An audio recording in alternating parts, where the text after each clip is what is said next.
mba tsy atokany vaoaka malagasy mitompotranony io zany hoe ampahalalana azy mandeha ny zava-misy eto Antananarivo. Am'izany resaka aminareo zao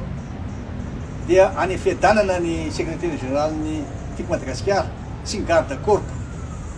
ary ihany koa ny tomobile zay andanako iny hita zao mihitsy tao akaiky tao nitsondron'ny zalahy tamin'ny antsy ny pneu efatra vakiny zany ny pneu esatra amin'ny Mercedes iny hita zao mihitsy le gendarme G6 nanao azy de nanandrana izy movaravara fa tsy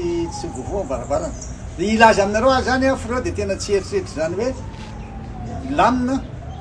sy ampandry ny tany zany ny zandary ihany nefa manao an'izy averiky tsara ny zandary ihany manao an'izy fa ny polisy sy ny maramila de tena mialala mihitsy satria zavatra tsy ara-dalàna mihitsy ny tanterahany misy an'le colonel fofoy kely manao solomaso iny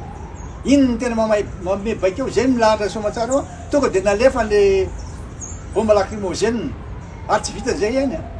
fa misy an'le balaka aotso zay tena nandratra amintsika miresaky zao amin'ny hôpitaly Agera de maratra ao ny candidat anankiray Andro Robel voa masina de misy keo reo maratra rivotra kotovao lozy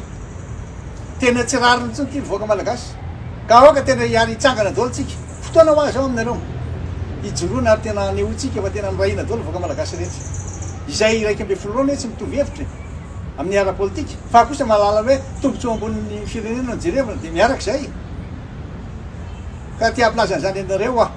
mba hatonga anareo mba tena samby hijoro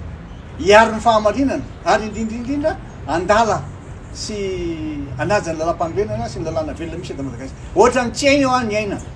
namanay zao naratra be masina eo ia Andro Robel miantso anay mba jereva ty fa marary ty amin'ny hôpitaly ka de eninareo zany tenitenainiko fantakreo rehetra zany zao député tiako Madagasikara miaraka amiketo ary misy député efapolo izy eo na valambe efapolo miaraka taminay teo oka tsika samby eritreritra fa tena hitolona hatramin'ny farantsika fa tsy hevitra amin'io tondra hitolona rapitso samy Andriamanitra.